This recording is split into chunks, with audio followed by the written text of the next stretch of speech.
சென்னை மகாகவி பாரதியார் நகரில் இன்று அதிகாலை ஏற்பட்ட தீ விபத்தில் 50 குடிசைகள் எரிந்து சாம்பலாயின.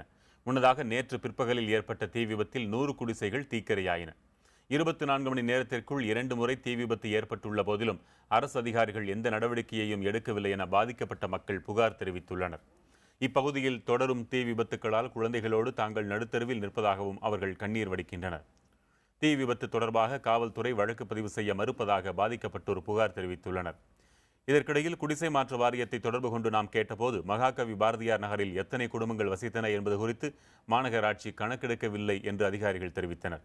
வரும் திங்கட்கிழமைக்குள் மாநகராட்சி கணக்கெடுத்து முழு விவரத்தையும் அளித்த பின்னர் உடனடியாக பாதிக்கப்பட்ட மக்களுக்கு வீடுகள் வழங்கப்படும் என்றும் அதிகாரிகள் தெரிவித்தனர். சென்னையில் தீ விபத்து காரணமாக வெளியேற்றப்பட்ட 188 குடும்பங்கள் அடிப்படை வசதிகள் இன்றி நாள்தோறும் இன்னல்களுடன் வாழ்வை நகர்த்தி வருகின்றன. இங்குள்ள குடும்பங்கள் எந்த நிலையில் இருக்கின்றன, அவர்களின் இந்த நிலைக்கு காரணம் என்ன, இட நெருக்கடியிலிருந்து மீள முடியாத அந்த மன நெருக்கடி என்னவென்பதை இப்போது பார்க்கலாம்.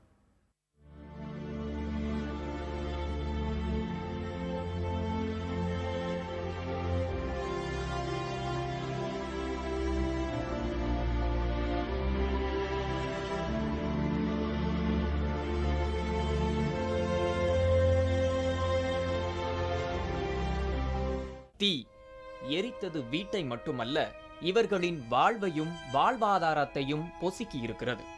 சென்னை மகாகவி பாரதியார் நகர், அம்பேத்கர் நகர் பகுதியில் வசித்து வந்த 188 குடும்பத்தினர் திடீரென ஏற்பட்ட தீ விபத்து காரணமாக 2006ஆம் ஆண்டு அருகில் உள்ள சமுதாய நல கூடத்திற்கு மாற்றப்படுகின்றனர். 3 நாட்களுக்குள் மாற்று இடம் ஏற்பாடு செய்வதாக அப்போது அதிகாரிகள் கூறியதால் 7 ஆண்டுகளுக்கு பிறகு இவர்கள் போராட்டத்தில் குதித்த போது அதற்கு பரிசாய் கிடைத்தது மின் இணைப்பு துண்டிப்பு. இரவு நேரத்துல கரண்ட் கூட இல்ல. இந்த பிள்ளைங்க அந்த குடோன்ல எப்படி இருக்குன்னு சொல்லுங்க. இந்த காலகட்டத்துல ஒரு விஷயம் கிருமியோ இல்ல யாராச்சும் வந்து உள்ள நுழைஞ்சிட்டாங்களா, இந்த வாலிப பிள்ளைங்களுடைய எது என்ன புரியுங்களா? அதே நேரத்துல வியாதினால பல பேர் மாண்டு போயிட்டாங்க. இரவு நேரங்களில் தூக்கம் கூட இல்லைன்னா எப்படி? பகல் பொழுதுல தான் பல தொல்லைகளை நாங்கள் அனுபவிக்கிறேன்னா இரவு நேரத்தில் கூட எங்களுக்கு நிம்மதி இல்லாத காலகட்டமாக இருக்கு. மின் விநியோகம் சரி செய்யப்பட்டாலும் இருண்ட வாழ்க்கைக்கு ஒரு உதாரணம்தான் இங்கு வசித்து வரும் கருப்பாயி. அடிப்படை வசதிகள் எதுவும் இல்லாத நிலையில் இங்கு வந்த பிறகு நோய் தொற்று ஏற்பட்ட தன் கணவரையும் மகனையும் பறிகொடுத்ததாக கண்ணீர் வடிக்கிறார் கருப்பாயி. என் புள்ள காப்பாற்றவா முடியல. என் புள்ளைய போயிடுச்சு. இங்க வந்ததே என் புள்ள போச்சு. 2 வருஷம் ஆகுது. என் புள்ள போயிட்டான். இப்ப யார் எனக்கு தோணா? யார் இருக்கிறாங்க? என்ன யார் பாப்பாங்க? சொல்லு. எனக்கு விதி எனக்கு யாருமே கிடையாது. எனக்கு நாடு வச்சு போன மாதிரி நான் இருக்கேன். இருக்கிற மக்களையாச்சும் காப்பாற்றணுமா இல்ல? இருக்கிற சத்துக்காச்சும் இடம் கொடுக்கணும் இல்ல? அதெல்லாம் நோவு எனக்கு கிச்சி நோவு வந்து நானே எவ்வளவு மாத்திரை சாப்பிட்றேன். தங்களை அப்புறப்படுத்த தெரிந்தவர்களுக்கு ஏன் மாற்று இடம் கொடுக்க மனம் வரவில்லை என்ற கேள்வியை கருப்பாயி முன்வைக்கும் விதம் அனைவரையும் கலங்க வைக்கிறது. ஒரு மாற்று இடம் கொடுத்தா என்ன? யாருமே வந்து கவனிக்க மாட்டாங்கிறாங்க, ஒன்றும் செய்ய மாட்டாங்கிறாங்க. நாங்க இப்படியே அழுது புலம்பிக்கிட்டு கிடக்குறோம்.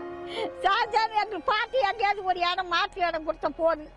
நாங்க இல்லாம இங்க இருக்கிற இடம் கொடுத்தா கூட நாங்க இருப்போம். நாங்க இருக்கிற இடம் யாருக்குமே தெரியாது. இப்பதான் தெரிஞ்சிச்சு. இப்ப எங்களுக்கு இடம் கொடுக்க கூடாதா? கவர்மெண்ட்காரங்களுக்கு தெரியாதா? எங்களை எடுத்துட்டு வந்து விட்டாங்களா தெரியாதா?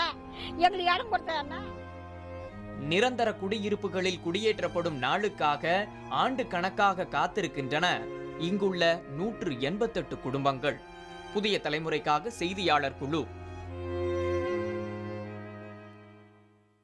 சென்னை மகாகவி பாரதியார் நகரில் தீ விபத்தால் பாதிக்கப்பட்ட மக்களுக்கு நிவாரணத் தொகை கிடைப்பதில் தாமதம் ஏற்பட்டுள்ளதாக அப்பகுதி மக்கள் தெரிவித்துள்ளனர். மேலும் பள்ளி மாணவர்களின் படிப்பும் பாதிக்கப்பட்டுள்ளதாக தெரிகிறது. இது தொடர்பாக நம் செய்தியாளர் பிரியா பிரின்ஸ் தரும் தகவல்களை கேட்கலாம். எம்கேபி நகர் மக்களுக்கு மாற்று இடம் இன்னைக்கு கிடைக்கும், நாளைக்கு கிடைக்கும் அப்படின்னு நாட்கள் தான் போகுதே தவிர அவங்களுக்கான மாற்று இடம் இன்னி வரைக்கும் கிடைச்ச பாடில்லை. ஆனா இதுக்கு நடுவில் 10க்கும் மேற்பட்ட தடவை வந்து தீ விபத்து. இந்த தீ விபத்துல வந்து ஒவ்வொரு மனிதர்களோட மனநிலை வந்து நாளுக்கு நாள் வந்து சொல்ல வார்த்தையே இல்லை. அந்த அளவுக்கு அவங்களோட நிலைமை வந்து மோசமாகிட்டே இருக்குன்னு சொல்லலாம். அதாவது பேசிக் நீட்ஸ், அதாவது அன்றாட தேவை வந்து துணி, அப்புறமா இருக்க இடம், அப்புறமா வந்து உங்களுக்கான கழிவிடம், இது மாதிரி எதுவுமே இல்லாம இந்த எந்த வசதியும் இல்லாம இருக்காங்க. ஆனா இப்போ வந்து சமுதாய கூடத்துல வந்து அவங்களுக்கு தீ விபத்து ஏற்பட்டிருக்கு. 100க்கும் மேற்பட்ட குடும்பங்கள் வந்து அவங்களோட வீடுகளை வந்து இழந்து இங்க தவிச்சிட்டு இருக்காங்க. இதுக்கு நடுவுல வந்து மாணவிகளோட படிப்பு, அதாவது 12, 10ஆம் வகுப்பு இவங்களுக்கான தேர்வுகள் வந்து நெருங்கிட்டு இருக்கு. இந்த மாதிரி தேர்வுகள் நெருங்கிட்டு இருக்கும்போது கூட அவங்களோட புத்தகங்கள் எரிந்து நாசமாக இருக்கு. சோ இப்போ நம்ம வந்து ஒரு பொண்ணுகிட்ட தான் பேச போறோம். 12ஆம் வகுப்பு படிக்கிற ஒரு மாணவி.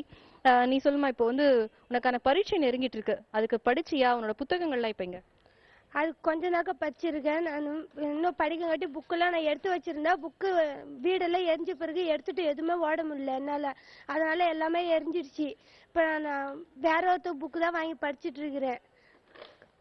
சரி, உனக்கு தேர்வு நெருங்கிட்டு இருக்கு, தேர்வுக்கான பயம் இருக்கா, இல்ல வந்து நம்மளால தேர்வு எழுத முடியுமா அப்படின்னு நீ நினைச்சிட்டு இருக்கியா? தேர்வுக்கான பயம் எனக்கு இருந்துட்டே இருக்கு. எப்படி அட்டன் பண்ண போறோன்னு தெரியல. எனக்கு பயமா இருக்குது ரொம்ப.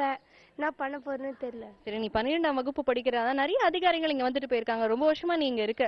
இல்ல இப்போ ஒவ்வொரு வாட்டியும் சொல்லும் போது அவங்க என்ன சொல்றாங்க உங்ககிட்ட? கூடிய சீக்கிரத்துல வீடு தந்துருவோம், படிங்க நீங்க, நான் கூடிய சீக்கிரத்துல வீடு தந்துரும் தான் சொல்றாங்க. கூடிய சீக்கிரம் தந்துருவோம்னு சொன்னாங்க. ஆனா இது வரைக்கும் என்ன தந்திருக்காங்க? ஒன்றும் தரல. அதாவது கூடிய விரைவில் மாற்று இடம் கிடைச்சிரும், நல்லா படிப்பீங்க, உங்களுக்கான புத்தகங்கள் நாங்க வழங்குவோம் அப்படின்னு அந்த வார்த்தைகளை நம்பிதான் ஒவ்வொரு நாளும் இந்த மாதிரி ஒரு மாணவி இல்ல எல்லாருமே அப்படிதான் நினைச்சிட்டு இருக்காங்க. இன்னொரு பக்கம் வந்து இப்போ அதாவது நம்ம இந்த தீ விபத்துல பாத்தீங்கன்னா இதை வந்து கணக்கெடுத்து வீட்டுக்கு ஒரு குடும்பத்துக்கு வந்து 5000 அப்படின்னு சொல்லியிருக்காங்க. ஆனா அந்த 5000 எப்போ தன் கையில கிடைக்கும் அப்படின்ற ஒரு கேள்வியோடய ஒவ்வொரு நிமிஷத்தையும் நொடியும் வந்து இவங்க வந்து கடந்துட்டு இருக்காங்க. இப்படிப்பட்ட ஒரு நிலைமையில இவங்க நாளைக்கு வந்து நம்ம வாழ்வோமா, நம்ம வந்து வாழ்க்கைக்கான ஏதாவது ஒரு இருக்கிற ஆதாரம் வந்து இடம் தான். அந்த இடமே இல்லாத போது நம்ம எங்க போய் நிப்போம் அப்படின்ற ஒரு கேள்வியை வந்து எல்லார்கிட்டயும் அவங்க கேட்டுட்டு இருக்காங்க. இப்படி ஒரு கேள்விக்குறியோட எம்கேபி நகர் மக்களோட வாழ்க்கை வந்து தொடர்ந்து இருந்துட்டே இருக்கு. இந்த கேள்விக்கு பதில் கிடைக்குமா அப்படின்ற ஒரு விஷயம் எல்லாரோட மனதிலையும் எழுந்திருக்கு. புதிய தலைமுறைக்காக ஒளிப்பதிவாளர் ஜஸ்டினுடன் பிரியா பிரின்ஸ்.